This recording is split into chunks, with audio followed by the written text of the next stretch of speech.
Pemirsa, Ketua Umum Partai Kebangkitan Bangsa Muhaimin Iskandar mengungkapkan nama Erick Thohir ternyata sudah sejak lama ada di radar calon wakil presiden untuk mendampingi Ketua Umum Gerindra Prabowo Subianto. Ya udah dari dulu.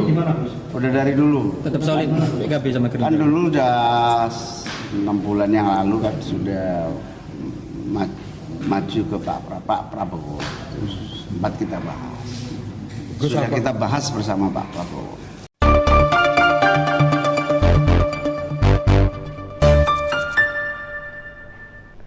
Assalamualaikum warahmatullahi wabarakatuh.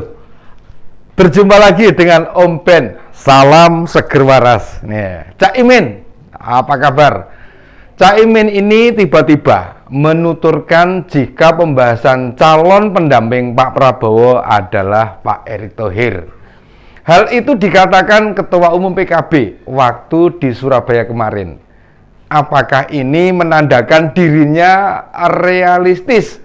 Apakah juga sudah lelah untuk menawarkan diri jadi pendampingnya Pak Prabowo, Ketua Umum Gerindra, namun tidak pernah diterima. Ungkapan Cak Imin ini seperti menguatkan apa yang disampaikan oleh PAN sebelumnya. Tepatnya minggu lalu, jajaran petinggi PAN bertemu dengan petinggi Gerindra. Mereka juga menawarkan Ketua Umum PSSI tersebut. Dengan demikian, akankah koalisi kebangkitan Indonesia Raya akan segera menyandingkan keduanya, Pak Prabowo bersama Pak Erick Thohir? Bisa jadi ini, bisa jadi Ketua Umum PKB melihat potensi kekuatan dirinya dengan Pak Erick terpaut jauh. Tidak hanya itu, kemungkinan Pak Prabowo Erick bakal menarik banyak dukungan. Toh parpol parlemen yang belum bersikap jelas masih terbuka.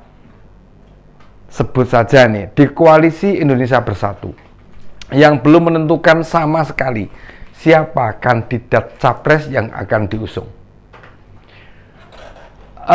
Di sana meski ada Golkar, namun mereka tidak terlihat ngotot untuk menyodorkan Pak Erlangga, sehingga untuk diperjuangkan bisa jadi di KIB juga harus melihat fakta.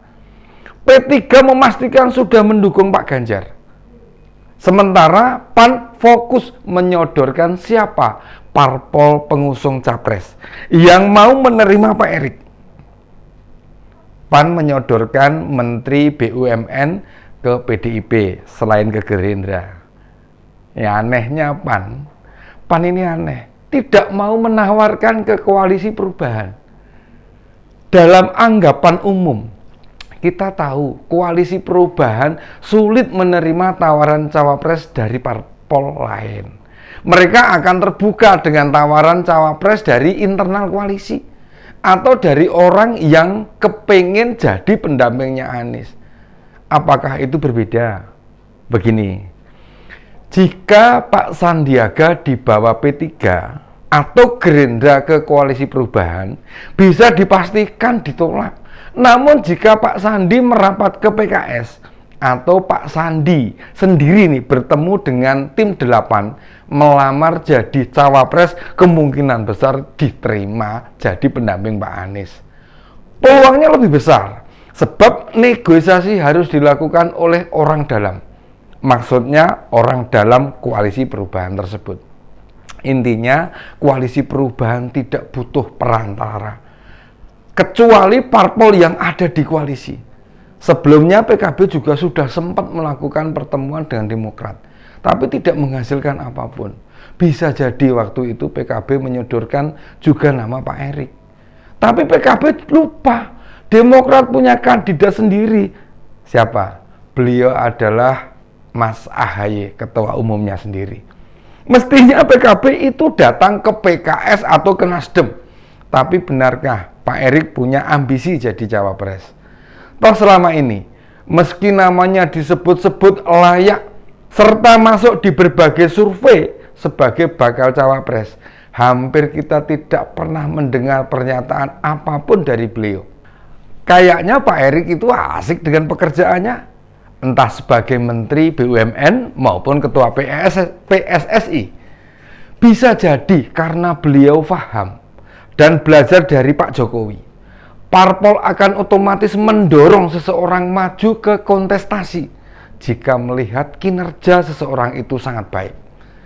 Namun bila pekerjaannya tidak mentereng, tidak akan ada parpol yang mengusulkan atau mengajak maju di Pilpres 2024. Lihat saja Cak Imin, Pak Erlangga dan Pak Sandi mencoba menggoreng-goreng aksi politik, tapi tak mendapat sambutan terbuka.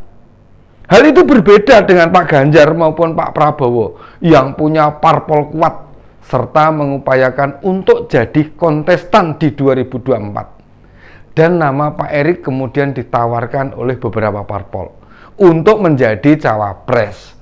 Kata Cak Imin, dirinya sudah membahas nama pria yang sukses menggelar Asian Games 2018 itu setengah tahun lalu.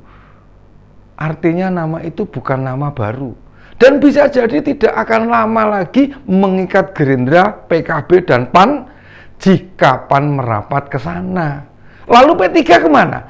P3 ke PDIP.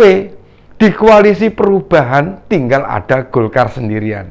Akankah Golkar pilih masuk koalisi perubahan atau kemana? Sepertinya mustahil bakal menjadi pengusung Anies Baswedan.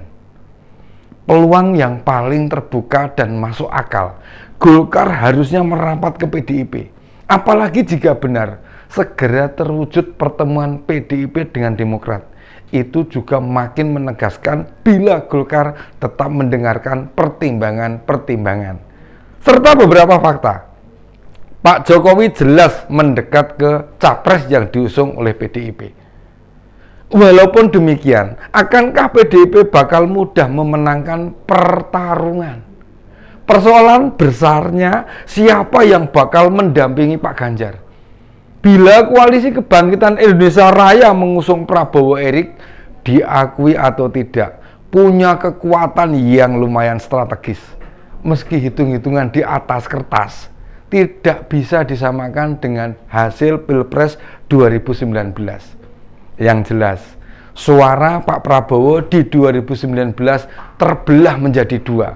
Ada yang tetap di Gerindra dan ada yang ke Pak Anies.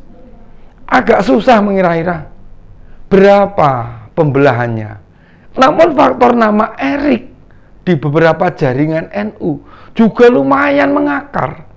Ini didasarkan pada hubungan Pak Erik dengan elit NU yang lumayan baik. Bahkan dalam perhelatan 1 abad NU yang diselenggarakan beberapa bulan lalu, terhitung sukses di bawah komando Pak Erik. Meski sudah beberapa komunitas maupun jaringan NU mendeklarasikan dukungan pada Pak Ganjar, sokongan itu tidak bulat. PBNU sendiri melarang membawa-bawa bendera Nahdlatul Ulama di Pilpres 2024. Tugas besar bagi PBNU bila benar di tahun depan bakal terbentuk pasangan Prabowo Erick Thohir, mereka harus memagari dengan baik supaya NU tidak dibawa-bawa, terombang-ambing pada soal dukung-mendukung capres. Jika sampai dimanfaatkan bagi parpol, maka bakal merugikan ormas terbesar di Indonesia. Cak Imin harus benar-benar memastikan ini. Pilpres mendatang tidak menyeret-nyeret ulama NU, kiai NU, hingga banon-banom NU.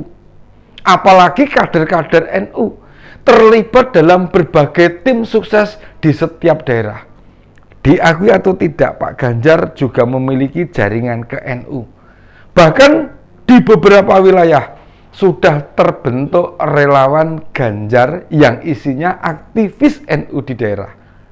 Baik Pak Ganjar maupun Cak Imin perlu menyadari, silahkan berjuang, memenangkan kontestasi, namun jangan sampai menimbulkan efek negatif ke NU.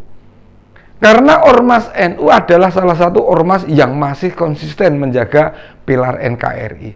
Jangan sampai membuat luka ormas bentukan Hadratus Syekh Hasyim Asy'ari, karena jika itu diabaikan, kemenangan yang diraih tidak akan membawa barokah.